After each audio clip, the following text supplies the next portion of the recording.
할렐루야. 예. 정말 오늘 비가 와서 좀 선선하죠. 예. 그래서 좀 시원한 그런 느낌이 있습니다.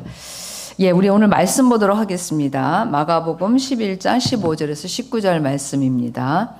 예. 오늘은, 여러분들이 잘 알고 있는 말씀이죠. 그쵸? 내 집은 만민이 기도하는 집이다. 이 말은 아마 어떤 이렇게 교회에 가면은 이 구절이 많이 써 있는 교회가 있어요. 주춧돌에 이렇게 딱 써 있고 이제 이러는데, 예수님께서 성전에, 정말 그 당시에 성전에, 의미를 다시 한번 말씀하신 거고, 또 그 의미가 오늘날 우리에게도 어떤 의미가 있는지 성경적으로 우리가 좀 생각해 보고, 그 다음에 오늘날 나에게 또 우리 건물로서의 이 교회 성전에 어떤 의미가 있는지를 좀 같이 보도록 하겠습니다.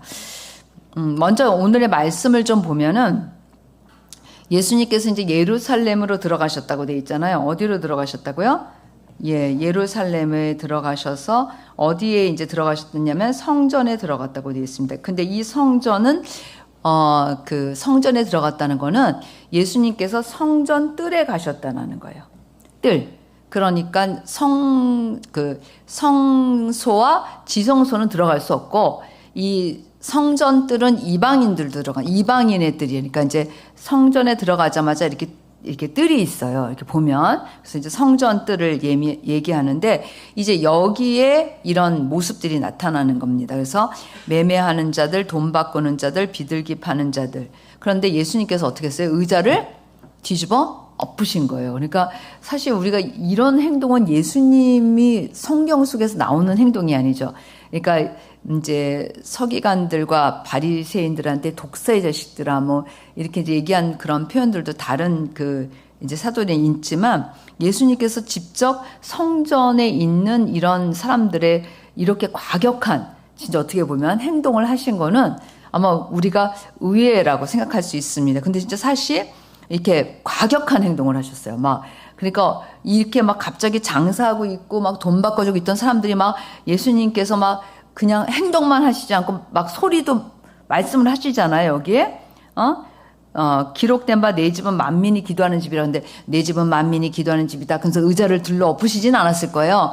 그러니까 이제 화를 내시면서 이제 그렇게 행동하셨을 텐데, 왜 이렇게 과격한 행동을 하셨을까? 왜 예수님이 이렇게 흥분하셨을까? 왜 예수님이 분노하셨을까? 라는 거를 우리가 좀 생각을 해봐야 되는 거죠. 그거는 성전이 본래의 목적. 뭐라고요?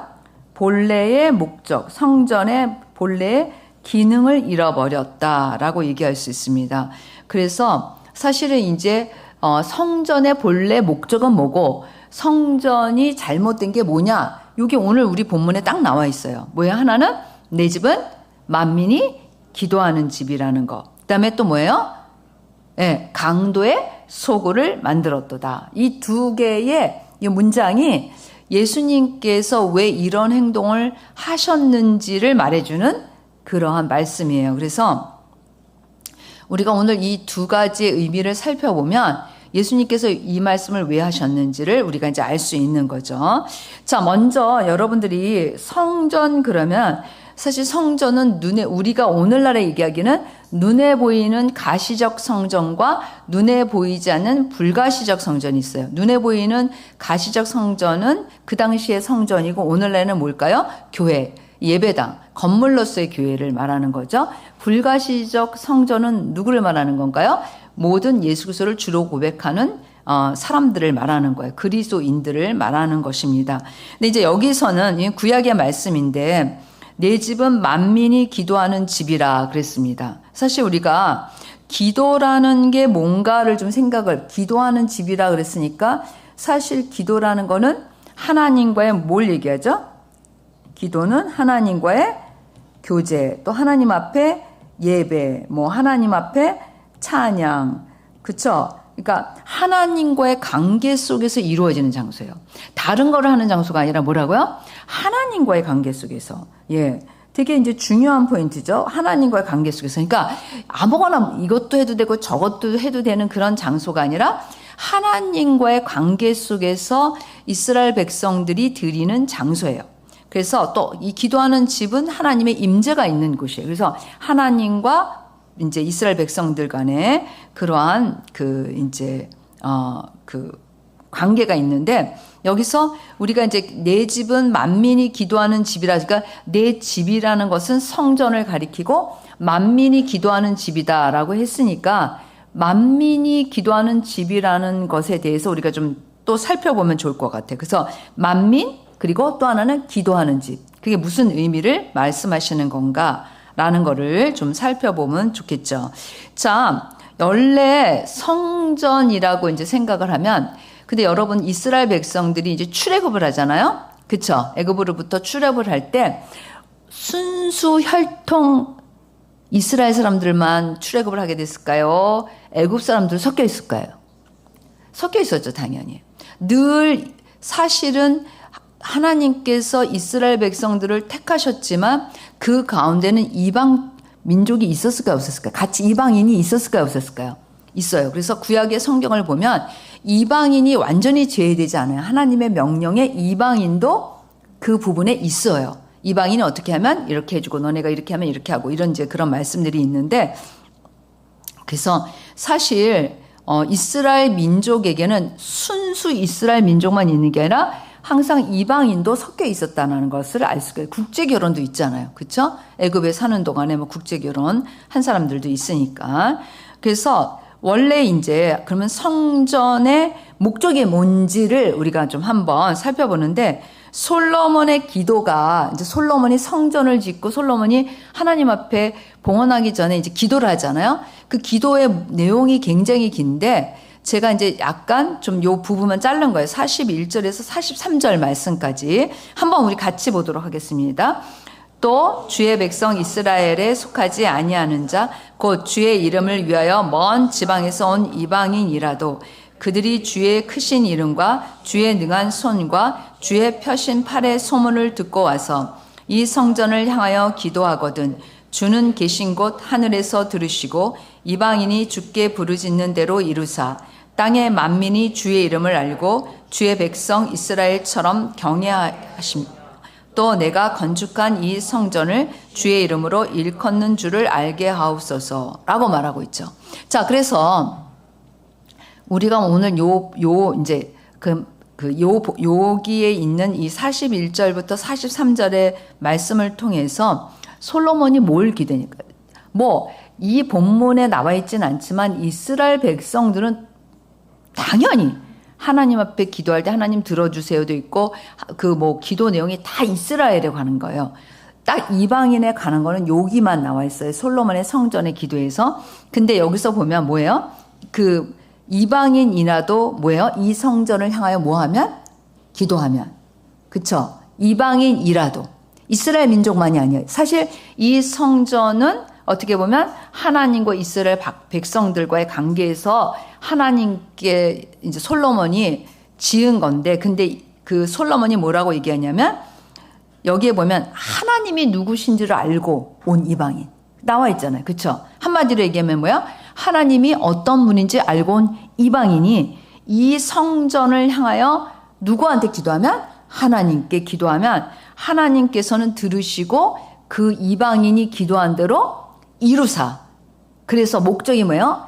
이 만민이 그러니까 이방인이라도 누구를 알고 주의 이름을 알고 주의 백성 이스라엘처럼 뭐예요? 경외하게 하옵소서. 그러니까 목적이 뭐라는 거야? 이방인이 기도하면 들어주세요. 그냥 그게 아니라 뭐예요? 이 장소가 성전의 이 장소를 통해서 하나님께서 이방인이라도 하나님이 어떤 분인지를 알고 와서 기도하면 그 기도를 들으셔서 하나님이 어떤 분이신지 알게 해주시고 그리고 그들도 우리처럼 하나님의 백성으로 살게 해주세요라는 기도죠. 자, 그러니까 뭐예요? 성전의 목적으로 지금 솔로몬이 뭘 얘기했냐면 여기서는 이제 만민, 누구죠? 이방인. 이방인에게 누구를 알리는 목적으로? 예, 하나님을 알리는 목적이 있는 거예요. 그렇죠? 하나님을. 이 성전을 통해서 하나님을 이방인들이 알게 해주시고 또 하나님을 경외하도록 하여 주시옵소서라는 거를 기도하고 있어요. 그래서 사실 성전의 목적은 솔로몬이 성전을 지었을 때 이스라엘 백성은 물론이고 그거는 제가 이제 살펴보지 않고 이 성전을 통해서 다른 이방 민족이라 할지라도 하나님 앞에 나오면 하나님이 그 기도를 들으시사 하나님을 알고 하나님을 섬기게 해 주시옵소서라는 기도를 하고 있는 거죠. 자, 이사야 56장도 우리가 좀 살펴볼 필요가 있어요. 자, 보면 이사야 56장은 이제 하나님께서 이제 그 회복에 관한 말씀인데 어떤 사람들에게도 회복을 주시겠다라는 약속의 말씀이에요. 근데 조건이 붙어 있어요. 자, 제가 읽으면서 말씀드릴게요. 여호와께서 이와 같이 말씀하시기를 너희는 정의를 지키며 의를 행하라. 이는 나의 구원이 가까이 왔고 나의 공의가 나타날 것임이라 하셨도다. 그러니까 마지막 때에 어떻게 보면 말씀이기도 할 수 있는데 자, 2절 한번 같이 읽어볼까요? 안식일을 지켜 더럽히지 아니하며 그의 손을 금하여 모든 악을 행하지 아니하여야 하나니 이와 같이 하는 사람 이와 같이 굳게 잡은 사람은 복이 있느니라. 그러니까 뭐라 그랬어요? 안식일을 지키고 플러스 뭐예요? 그의 손을 금하여 모든 악을 행하지 아니하여야 하나니라는 것은 뭘 말하는 걸까요? 3. 그렇잖아요. 3. 그러니까 안식일 플러스 삶을 어떻게 산다는 거죠? 하나님이 말씀하시는데도 사는 사람. 여기서 얘기하는 거는 중요해요. 안식일 플러스 하나님을 경외하고 하나님 앞에 성전에서 예배를 드리고 하나님 앞에 그 성전을 통해서 그렇게 할 뿐만 아니라 그의 삶이 하나님의 말씀대로 사는 그 사람에게는 뭐가 있다라는 거예요? 복이 있다라고 얘기하시는 거죠. 그냥 한마디로 얘기하면 그거예요. 지금 무슨 얘기인지 아시겠죠? 이와 같이 하는 사람, 이와 같이 굳게 잡은 사람은 복이 있다라는 거예요.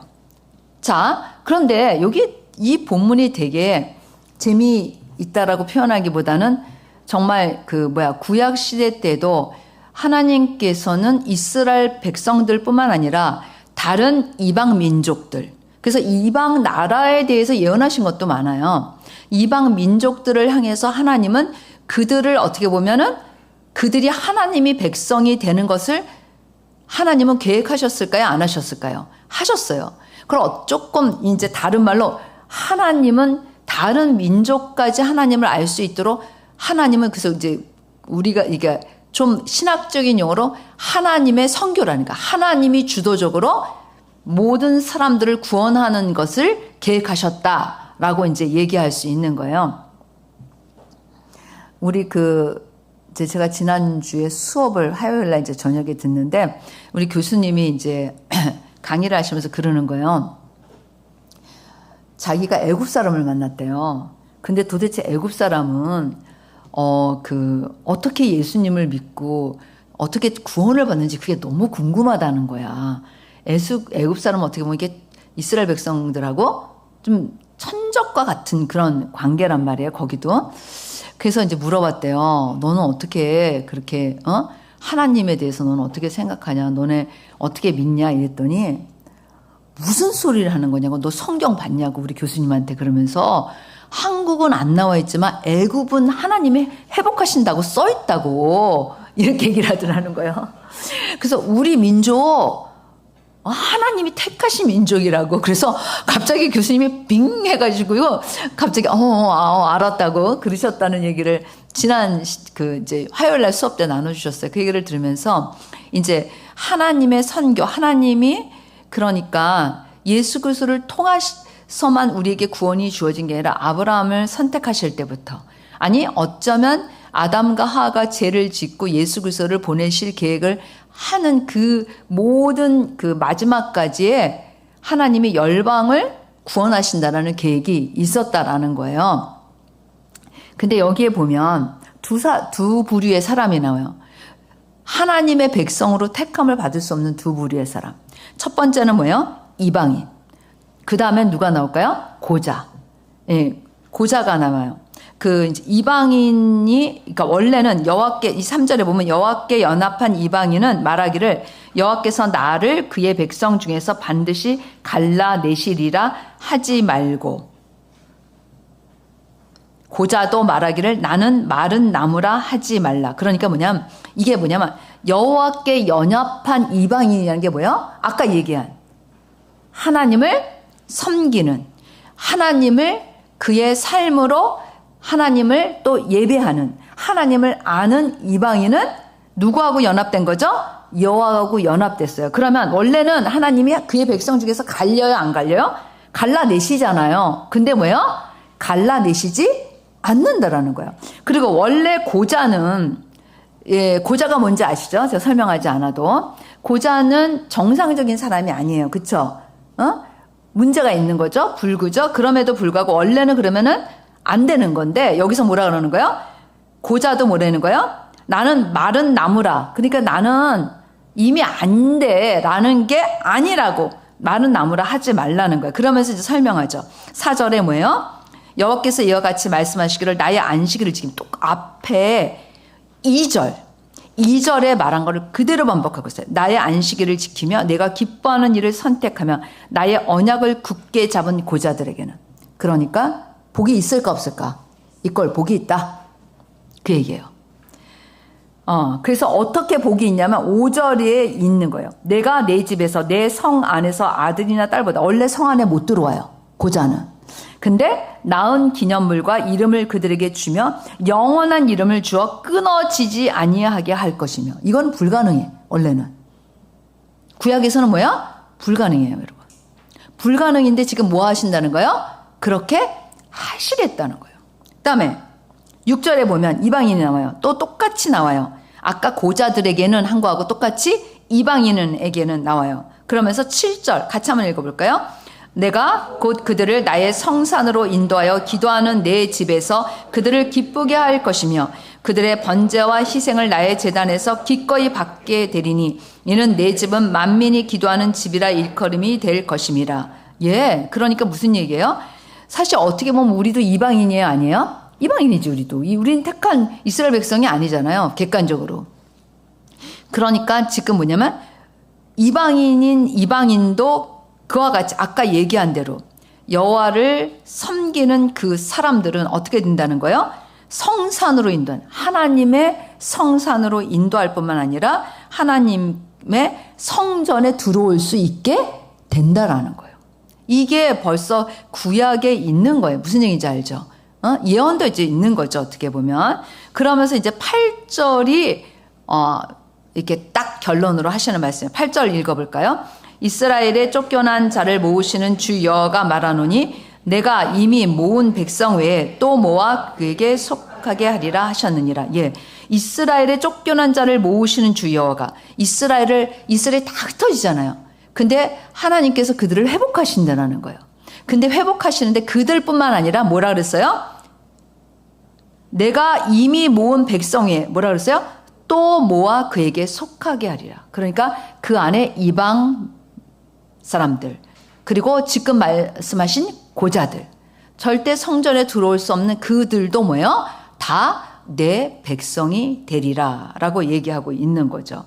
그러니까 우리가 이 말씀을 보면 내 집은 만민이 기도하는 집이라고 얘기했을 때 사실 본래 성전에는 들어갈 수 없어요. 그런데 뭐예요? 지금 하나님의 택함을 받지 않는 자들이 하나님께 속하게 될 때 그들도 뭐예요? 하나님의 성전에 들어갈 수 있다. 어떻게 보면 우리가 복음으로 따지면 예수 그리스도를 통해서 우리가 결코 하나님의 나라에 들어갈 수 없는데 뭐예요? 하나님의 나라에 들어가게 되고 천국에 들어가게 되고 하나님의 백성이 되게 되고 하나님의 자녀가 되게 되고 우리가 마지막에 우리도 예루살렘에, 그쵸? 하나님이 세우신 성 안에 우리가 들어갈까요? 안 들어갈까요? 들어가고 하나님의 성전에 우리가 가게 되는 거죠. 그러니까 사실 내 집은 만민이 기도하는 집이다라고 얘기할 때 이스라엘 민족만을 얘기하는 게 아니라 이스라엘 백성만을 얘기하는 게 아니라 열방에 있는 모든 민족을 얘기하고, 그리고 성전의 본래 기능은 모든 민족이 하나님을 알 수 있도록 그것을 나타내야 된다라는 거예요. 그게 원래 본래 성전의 의미인 거죠. 그리고 이 성전에서 우리가 뭐 하는 거죠? 하나님을 이제 예배하고, 그거는 이제 나중에 살펴보겠지만, 그 다음에 또 하나는, 자, 이제, 만민은 기도하는 집이다. 우리가 살펴봤어요. 그 다음에 강도의 뭐예요? 구렬. 이제 두 군데인데, 강도의 구렬이라고 말씀하시는, 이게 예레미야 7장에 나오는 말씀이에요. 제가 이제, 구약의 예언서를 우리가 이제 묵상했잖아요. 구약의 예언서를 묵상하면서 제가 깨닫게 되는 거는, 하나님은 끈질기기도 끈질기셔. 이스라엘 백성들이 돌아오기를 진짜 끈질기게 계속 선지자들을 보내서 회개하게 하시고 돌이키게 하시고, 그런데 어느 순간에 딱 끊으세요. 어느 순간에 뭐라고요? 딱 끊으셔. 그냥 더 이상이 없어요. 그러니까 계속 연장선으로 기회가 주어지는 게 아니라 계속 하시지만 어느 순간에 이제 정말 정확하게 그냥 딱 심판이 주어져요. 돌이키지 않을 때. 그렇지만 하나님께서 하나님보다 더 사랑하는 거, 하나님만을 경외하지 않는 것에 대한 거예요. 예언서, 선지서는 사실 어떻게 보면 하나님을 경외하지 않고 이방신을 섬기는 것에 대해서 하나님이 얼마나 싫어하시는지, 그게 하나님 앞에 왜 죄가 되는지, 그게 어떤 의미가 있는지, 사실 이제 그런 것들을 얘기하는 거죠. 근데 이제 예레미야 이 7장은 보면 사실 예레미야는 슬픈 선지자잖아요. 그쵸? 멸망을 본 선지자니까. 바벨론은, 그러니까 그리고 포로로 또 잡혀갔으니까.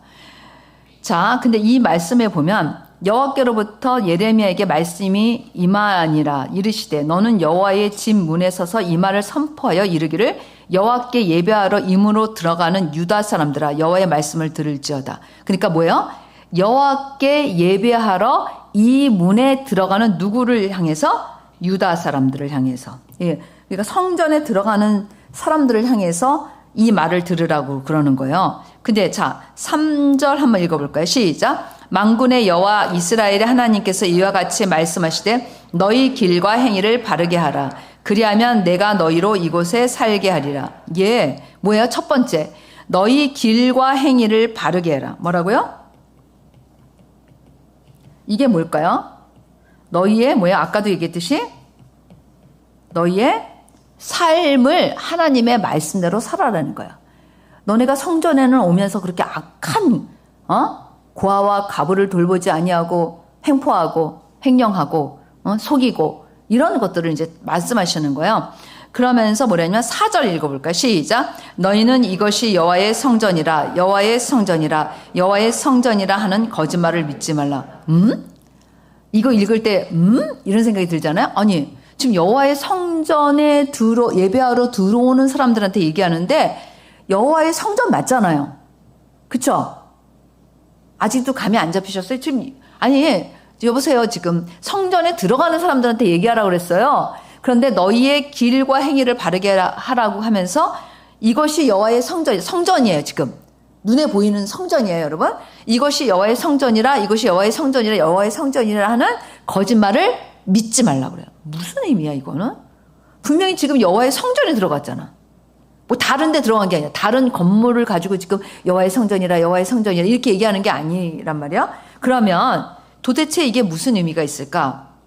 예, 한번 볼까요? 자, 5절, 6절, 7절까지 한번 읽어봅시다. 시작. 너희가 만일 길과 행위를 참으로 바르게 하여 이웃들 사이에 정의를 행하며 이방인과 고아와 가부를 압제하지 아니하며 무죄한 자의 피를 이곳에 흘리지 아니하며 다른 신들 뒤에 따라 화를 자초하지 아니하면 내가 너희를 이곳에 살게 하리니 곧 너희 조상에게 영원 무궁토록 준 땅이니라. 예, 이게 무슨 얘기냐면 아까 앞에서 3절 한 절을 다시 뒤에서 설명하고 있는 거예요. 그러니까 길과 행위를 바르게 하라는 게 뭔지에 대해서 뭐예요? 이웃 사이에 정의를 행하고 이방인과 고아와 가부를 압제하지 않고 무죄한 자의 피를 흘리지 않고 다른 신들을 섬기지 않고, 그러니까 삶에서 성전에 와서 지금 하나님 앞에 예배는 드리는데 실제 뒤에 가서는 악을 행하는 거예요. 근데 그거를 하지 다른 신을 섬기는 거예요. 그거를 뭐라는 거야? 하지 않으면 내가 이 땅을 너희에게 영원히 줄 거야. 약속한 대로 줄 거야. 그런데 8절에 뭐라 그랬어요? 같이 한번 읽어볼까? 시작. 보라, 너희가 무익한 거짓말을 의존하는도다. 이게 아까 4절하고 같은 거죠. 그쵸? 무슨 의미예요, 이거는? 무슨 의미일까요? 성경은 답이 나와 있다니까. 내가 이렇게 물을 때는 얼른 뒤를 봐야 돼. 뒤에 답이 나와 있어요. 자, 거짓말이다. 하나님의 성전, 이건 여호와의 성전이다, 여호와의 성전이다 말하고, 근데 이 거짓말을 믿지 말라고 얘기해. 도대체 이게 무슨 말이냐? 자세히 나와 있어요. 내가 설명할 필요도 없어. 9절에서 11절까지 읽어봅시다. 시작. 너희가 도둑질하며 살인하며 간음하며 거짓 맹세하여 바알에게 분향하며 너희가 알지 못하는 다른 신들을 따르면서 내 이름으로 일컬음을 받은 이 집에 들어와서 내 앞에 서서 말하기를 우리가 구원을 얻었나이다 하느냐. 이는 이 모든 가증한 일을 행하려 함이로다. 내 이름으로 일컬음을 받는 이 집이 너희 눈에는 도둑의 소굴로 보이느냐. 보라, 나 곧 내가 그것을 보았노라. 여호와의 말씀이니라. 그러니까 같은 얘기죠. 무슨 얘기하는 거예요? 너희가 악을 행하고 다른 신을 섬기고 그러면서 여기 와서 성전에 와서 우리가 구원을 얻었나이다. 이 모든 가증한 일을 행하면서도 성전에 와서 그냥 하나님의 백성으로 예배 드리면 우리가 아무리 악을 저질러도 우리는 괜찮을 거야 라고 얘기하는 거죠. 이게 무슨 얘기냐면 유다 백성들은 예루살렘이 결코 망하지 않을 거라는 착각 속에 빠져 있었어요. 그래서 사실 예레미야가 아무리 외쳐도 듣지 않았어요. 그게 왜 그러냐면 악을 행하면 하나님의 심판이 올 수밖에 없는데 하나님의 심판을 계속 얘기해도 아니야, 오지 않아, 괜찮아, 안전해, 그런 일은 없어 라고 얘기하는 거예요. 그 거짓말을 믿지 말라는 거예요. 그래서 거짓된 삶, 여기 그래서 나와요. 뭐냐면 거짓된 삶은, 거짓된 삶 플러스 예배는 뭐냐면 여기 성경에 나와 가증한 일이라고. 뭐라고요? 가증한 일이라는 거예요. 응? 뭐라 그랬어요? 가증한 일이라는 거예요. 그게. 응? 너희에게 그게 가증한 일이라는 거예요. 너희가 이렇게 여기 10절에 보세요. 내 이름으로 일컬음을 받는 이 집에 들어와서 내 앞에 서서 말하기를 우리가 구원을 얻었나이다 하느냐. 예배를 드린다는 거야. 아까 예배 들어오는 사람들한테 얘기하라 그랬잖아. 이는 이 모든 가증한 일을 행하려 함이라. 그러니까 보세요. 여기 보세요. 거짓된 삶이잖아. 그쵸? 하나님 앞에 옳지 않은 삶이에요. 근데 와서 예배 드려. 근데 하나님이 그 예배를 통해서 구원을 주시겠다고 얘기하시는 것도 아니고 하나님이 그거를 받으시지도 않으신다는 거야. 그거는 무슨 일이다? 내가 보기에 가증한 일이야. 너네는 나를 속이는구나 이 얘기야. 너네 어디 와서 나한테 속이니? 나 안 속아. 이런 얘기는 거예요. 너희 눈에는 여기가 도둑의 소굴이냐? 이러는 거야. 너희가 지금 여기 와서 이런 짓을 하고 너희가 예배 드리면서 너희가 여기가 지금 내 집은 만민이 기도하는 집인데 너희가 나를 속이느냐? 근데 뭐래서 보라, 나 곧 내가 그것을 보았노라. 너희들의 그 가증한 일, 너희가 내 만민이 기도하는 집을 강도의 소굴로 만드는 걸 내가 봤다라는 거야. 너희가 그렇게 살면서 와서 예배 드리는 거, 그 가증한 일이야. 라고 얘기하시는 거예요. 그래서 아까 얘기했잖아요. 이것이 여호와의 성전이라, 이것이 여호와의 성전이라, 이것이 여호와의 성전이라 하는 거짓말을 믿지 말라. 여호와의 성전은 건물로 있는 게 아니에요. 여호와의 성전은 살아계신 하나님이 계시는 곳이라는 거예요. 근데 너희는 행위는 그렇게 하나님의 말씀대로 있지 않고 니네 맘대로 악을 저지르고 그리고 들어와서 하나님 앞에 우리는 구원을 받았나이다. 우리는 구원을 얻어. 우리에게는 괜찮아요. 우리는 어떤 일도 일어나지 않을까. 하나님은 이 예배를 받으세요. 나 안 받아. 라는 얘기라는 거예요. 네. 그게 이제 그런 성전을 뭐라고 표현하는 거예요? 강도의 소굴로 표현하는 거예요. 의미심장한 말씀이죠. 응? 예를 들면 강도의 소굴이라는 게 사실 예수님께서 그러니까 그 매매하는 자들이나 돈 바꾸는 자들이나 비둘기 뭐 이런 것보다 그거를 통해서 뭘 말씀하시는 거야? 성전의 본래 의미를 잃어버리고 타락했다는 걸 얘기하는 거예요. 성전의 본래 기능의 의미를 잃어버리고 타락했다라는 거예요. 그래서 이제 우리가 이제 말씀을 좀 정리해 보면 이 말씀을 통해서 내 집은 만민이 기도하는 집이다라고 하셨어요. 그런데 강도의 소굴로 만드는도다. 그러니까 내 집은 만민이 기도하는 집이다. 하나님과 교제한, 기도라는 건 하나님께 예배하고 하나님과의 관계된, 하나님과 교제하고, 그리고 여기에 이 성전은 만민이, 이방인이 하나님을 알 수 있도록, 그쵸? 이 성전이 그러한 기능을 해야 되는데 지금 강도의 소굴이 됐다는 거는 뭐예요? 성전 건물로만 남았고 전혀 그곳에 하나님이 받으시는 예배가 되지 않는 것에 대해서 얘기하는 거예요. 하나님을 속이는 장소가 되어버리는 거예요.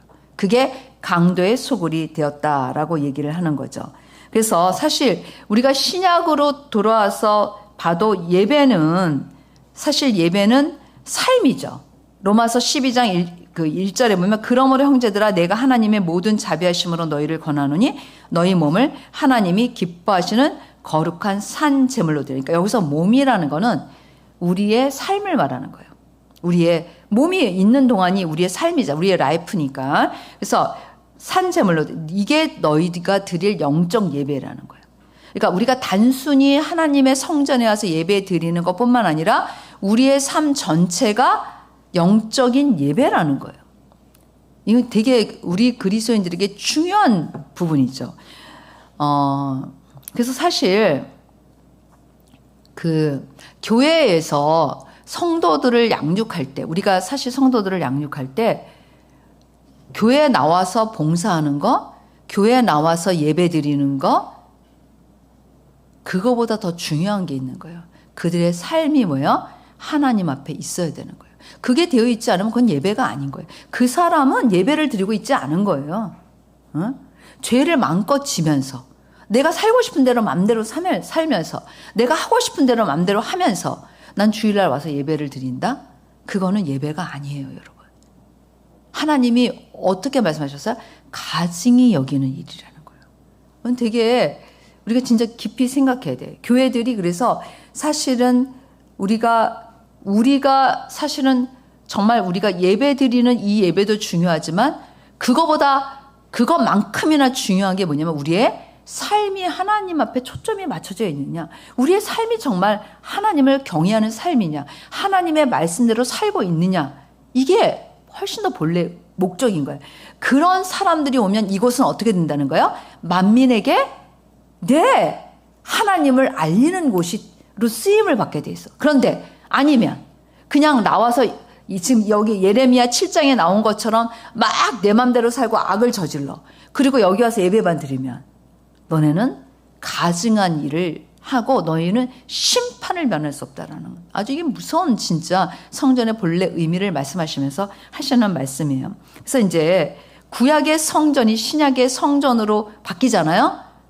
이제 그거에 대해서 조금 시간이 많이 갔지만 좀 제 오늘 설교가 평상시도 길지만 오늘은 제가 왜 이렇게 말이 빠른 줄 알겠죠. 이 내용을 다 하려니까 얘를 잘라서 할 수가 없는 거예요. 이 의미를 살펴보려면. 여기 보면 예레미야, 이 본문이 나온 이 예레미야서는 새 언약에 대해서 얘기하고 있어요. 새 언약. 옛 언약과 새 언약이 나와요. 이건 히브리서의 말씀도 똑같이 나와요. 그래서 읽지는 않을 텐데 이 무슨 내용이냐면 예수 그리스도를 통해서 예전에는 성전이 하나님의 그냥 진짜 성전이 있고 그 안에 성소와 지성소가 있고 하나님의 임재를 가리키지만 여기 이 예레미야에서 새 언약은 이제 우리 안에 하나님의 성전을 둔다는 말씀이에요. 이해되셨죠? 나중에 읽어보세요. 이거는 제가 여러 번 설교를 했기 때문에 여러분들한테 말씀드리지 않겠어요. 그래서 이제 예수님, 그러니까 신약으로 오면 신약으로 오면은 예수님께서 이제 성전에 예수님이 십자가에 들어갔을 때 성전의 휘장이 반으로 갈라서 찢어졌잖아요. 그 의미는 바로 이제 더 이상 그 성전의 의미가 없는 거예요. 구약은 율법을 따라서 사는 삶이에요.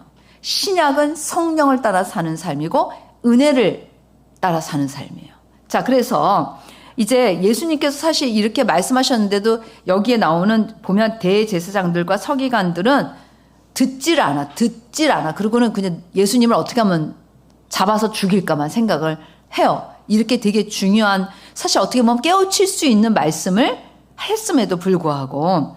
그런데 이제 우리가 오늘날 우리한테 한번 적용해 보자는 거예요. 자, 고린도전서 3장 16절 같이 한번 볼까요? 시작. 너희는 너희가 하나님의 성전인 것과 하나님의 성령이 너희 안에 계시는 것을 알지 못하느냐. 예, 우리는 뭐예요? 하나님의 성전이에요. 여러분의 몸이 성전이에요. 여러분의 몸이 성전이에요. 여러분의 몸이 성전이에요. 되게 중요한 거예요. 여러분의 몸이 성전이기 때문에, 그리고 여러분의 성전이, 여러분의 몸이 성전인데 누가 거하신다 그랬어요?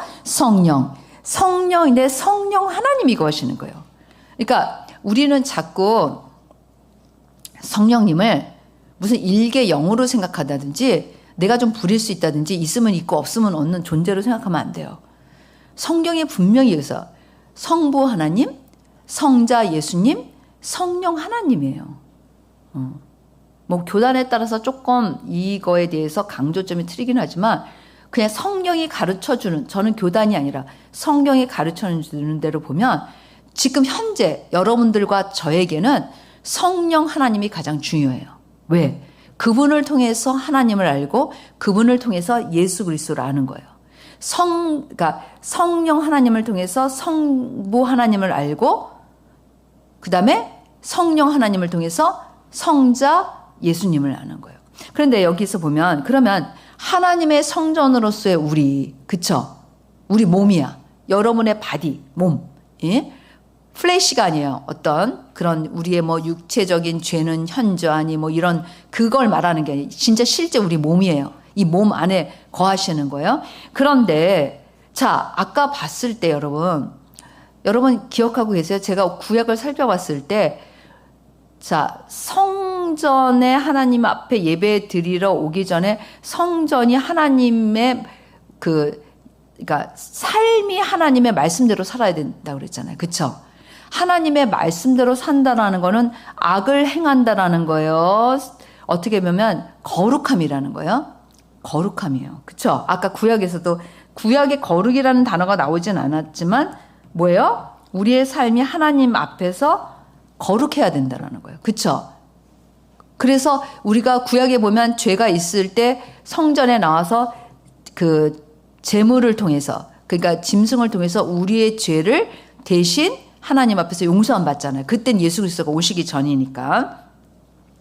그래서 하나님의 성전으로서 우리 몸을 우리가 어떻게 살아야 되니까. 그러니까 이 우리 몸이라는 건 제가 아까 로마서 12장에서 살펴봤죠. 우리의 라이프, 우리의 삶인데 우리의 삶이 어때야 되냐는 거예요. 자, 고린도전서 3장 17절 한번 보죠. 답이 나와 있으니까 시작. 누구든지 하나님의 성전을 더럽히면 하나님이 그 사람을 멸하시리라. 하나님의 성전은 거룩하니 너희도 그러하니라. 예, 성전에 있어서의 가장 중요한 포인트가 뭐예요? 거룩이에요.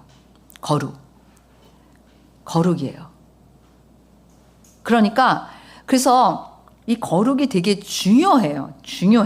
근데 여러분하고 저는 보세요. 제가 이제 늘 하는 얘기지만 여러분들하고 저는 거룩이 관계가 없어. 거룩하지 않아.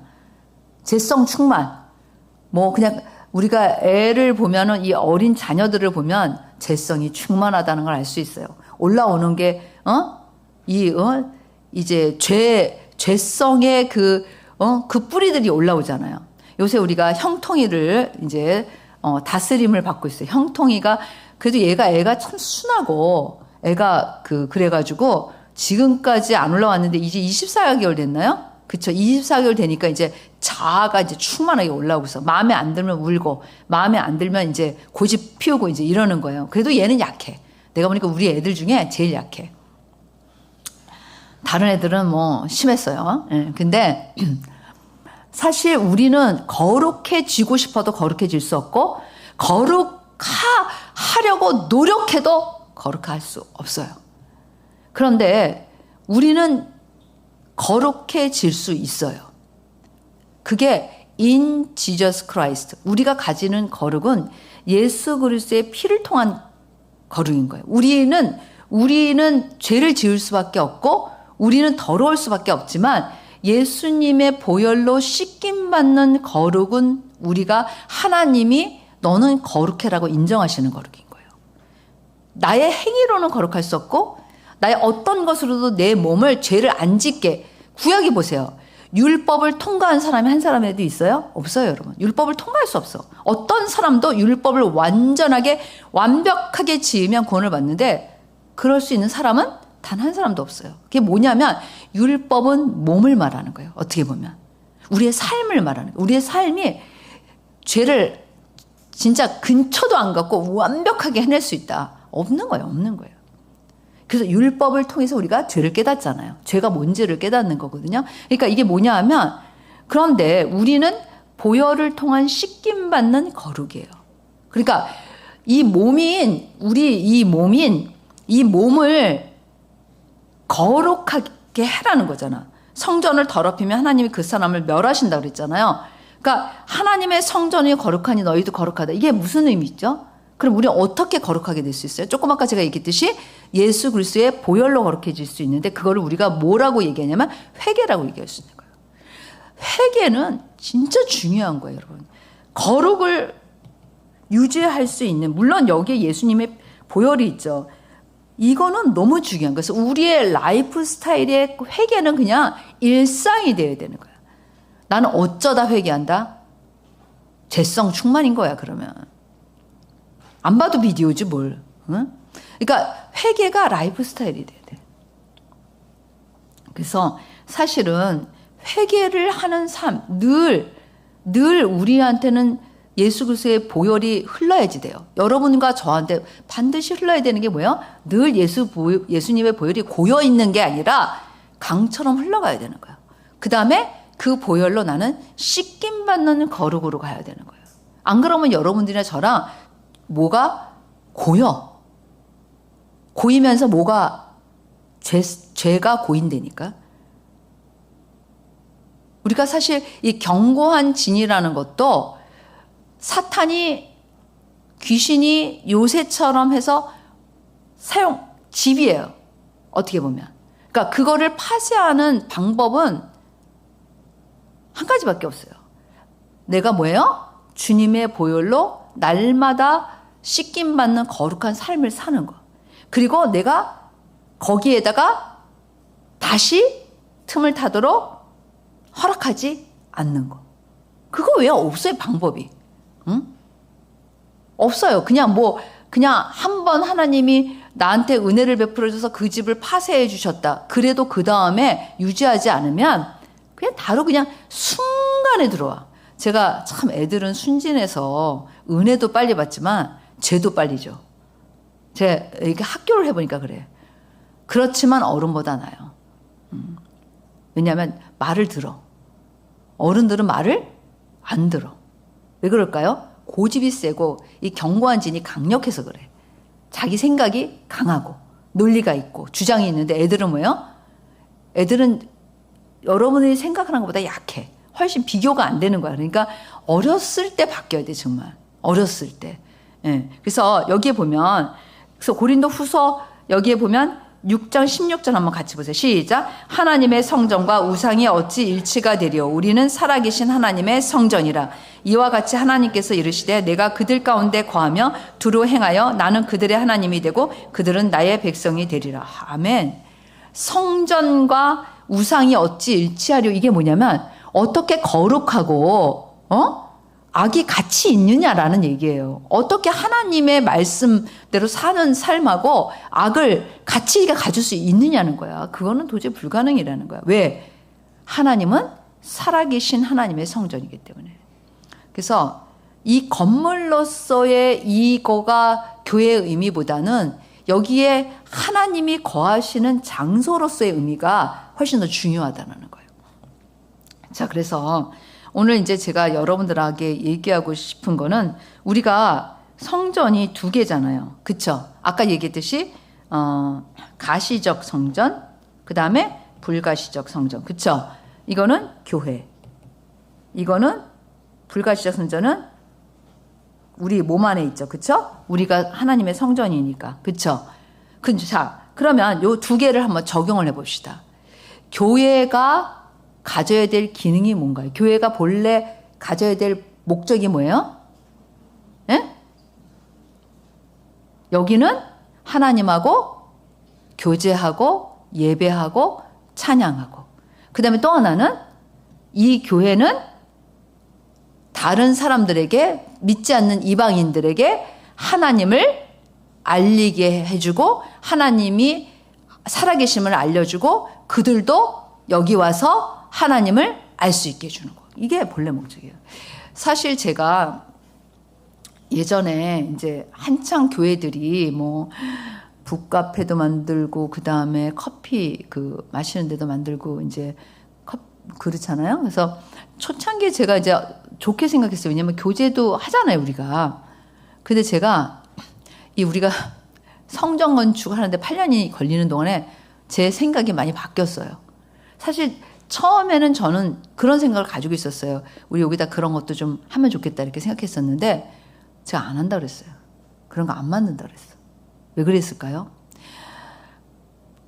그게 주 목적은 아니고 그냥 교제하는 장소로 만들겠다 그랬는데 제가 이렇게 이제 한국에 있는 동안 이렇게 보니까 거의 대부분의 교회들이 그 커피 마시는 데 만들고 그 다음에 이제 북카페도 만들고 이러는데 사람들이 기도하러 성전에 안 가. 예배당에 안 가고 어디 먼저 가? 커피 마시러 먼저 가서 교제하고 북카페 가서 책 읽고. 그걸 보면서 본래 그런 목적으로 만든 건 아니죠. 응? 그런데 목적이 바뀌는 거야. 교회 가는. 그 다음에 또 하나는 막 교회에서 그 애들을 이제 하기 위해서 막 굉장히 재밌는 막 여러 가지 영어 가리키는 것부터 시작해서 무슨 많아요.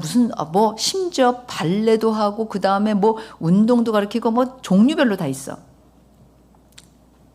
그래서 보니까 부모님들이 얘를 좀 영어를 가리키는데 돈이 좀 싸고 경제적이고 좀 그런 데를 교회로 찾아요. 이제 그걸 하나 커넥션 해가지고 이제 아이들을 전도하겠다. 이제 이렇게 생각을 하는 거죠, 교회들이. 근데 제가 그것도 안 해. 그래서 제가 언젠가부터 수련회 때, 예를 들면 수련회 때 이렇게 좀, 사실 게임 같은 것도 하고, 공동체 훈련 같은 것도 하고, 제가 그런 것도 했었어요, 초창기에는. 우리 교회가 원래 이런 스타일은 아니에요. 초창기에는 좀 했었어요, 제가. 근데 제가 깨닫게 되는 거예요. 이 말씀을 보면서 뭘 깨달았냐면 이스라엘 백성들이 절기 때마다 하나님 앞에 섰을 때 두 가지밖에 안 해요. 기도하는 것과 말씀 듣는 것.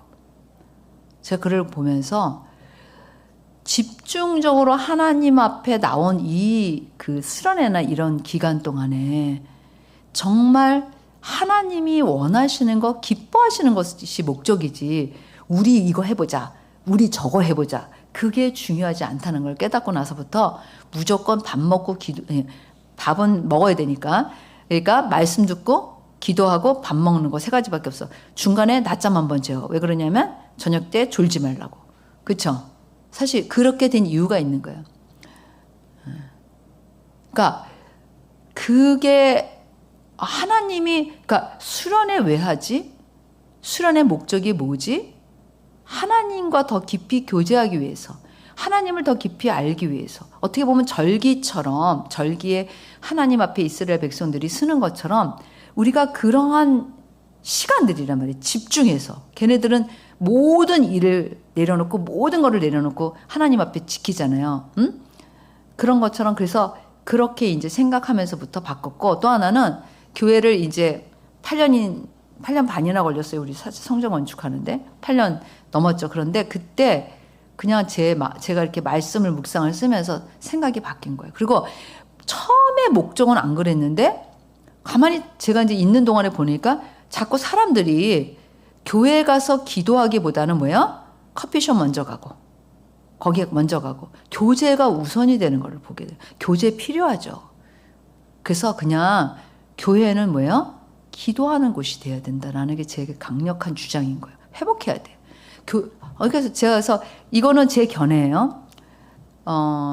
왜 한국 교회가 이렇게 문제가 많이 생겼을까?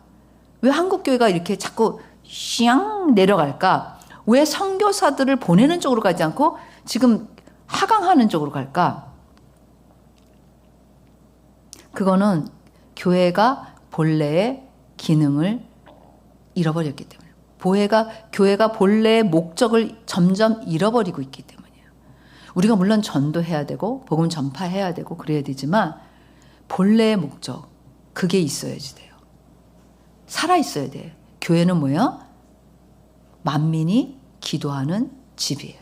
그래서 교회에 와서 하나님과 교제하고 하나님 앞에 우리가 있고 그리고 우리의 삶을 돌아보고 그래야지 돼. 그러면 이 교회가 그러니까 뭐예요? 교회가 점점 뭐예요? 어떻게 보면 형식적이 되는 거야. 오는 사람도 형식적, 그 사람들을 양육하는 것도 형식적. 그래서 교회가 커질수록 더 형식적. 이 사람이 삶이 어떤지 건드려 볼 수도 없어요, 솔직히. 그리고 관심도 없어. 왜냐하면 뚜껑을 열면 안 돼. 이렇게 생각한다는 거야. 왜? 뚜껑 열었다 큰일 나. 그걸 어떻게 닫으려고? 응?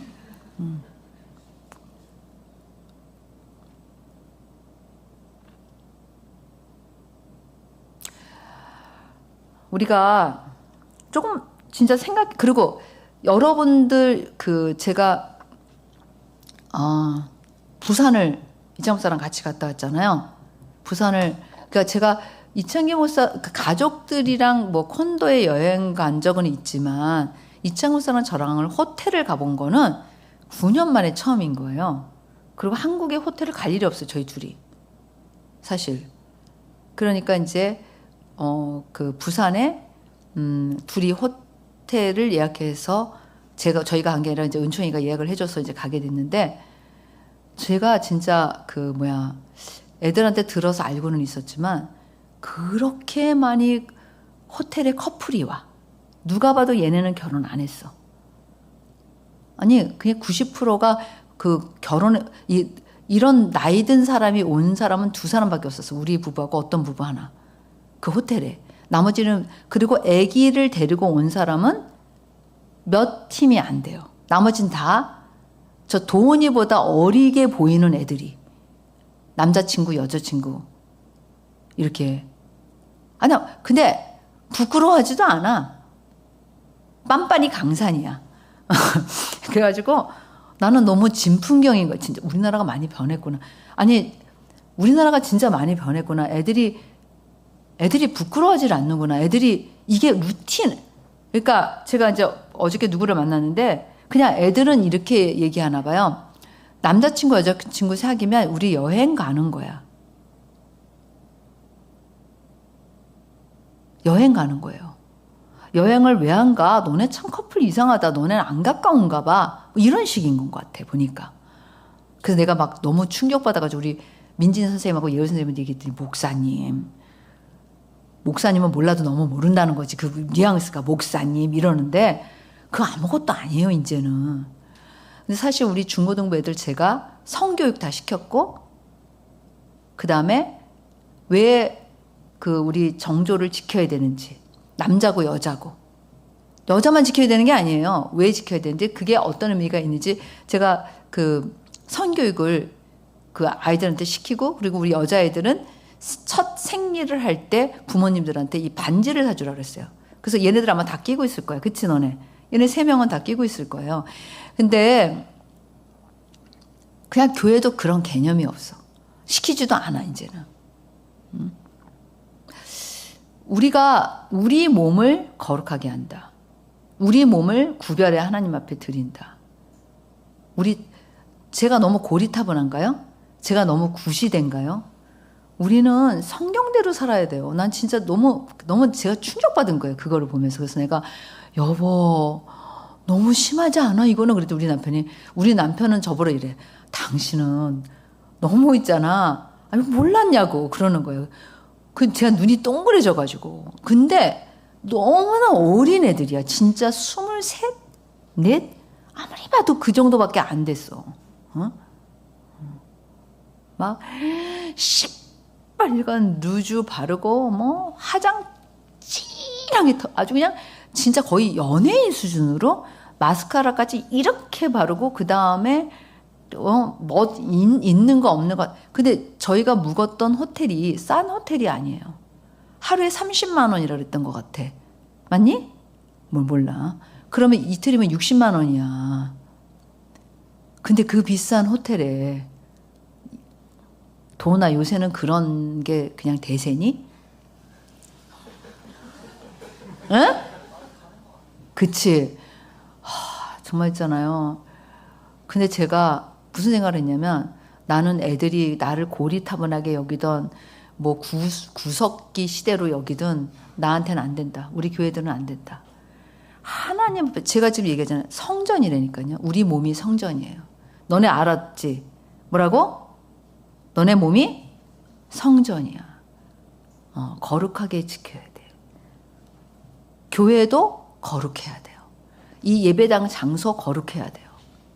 아무거나 이것저것 우리가 지금 이 매매하는 자들 돈 바꾸는 자들하고 뭐가 다르겠어. 그래서 이것저것 다 넣어. 그래서 본질적인 원래는 멀리서 예배하는 사람들을 위해서 시작했던 거예요. 사실은 나쁜 목적은 아니었을 거예요. 지금 예수님 당시에도. 근데 점점 뭐예요? 변질되고 돈 받고 하고 내주고 이제 이렇게 돼버린 거죠. 우리가 뭐가 뺏기고 있는지 이 본래 교회의 성전의 의미에서 또 성전인 나 본래 하나님의 말씀에 비춰봤을 때 어때야 되는지 이 두 가지가 여러분들에게 오늘 저 말씀을 하시는 그 도전에 여러분들이 각자가 좀 생각해 보면 좋겠습니다. 기도하겠습니다.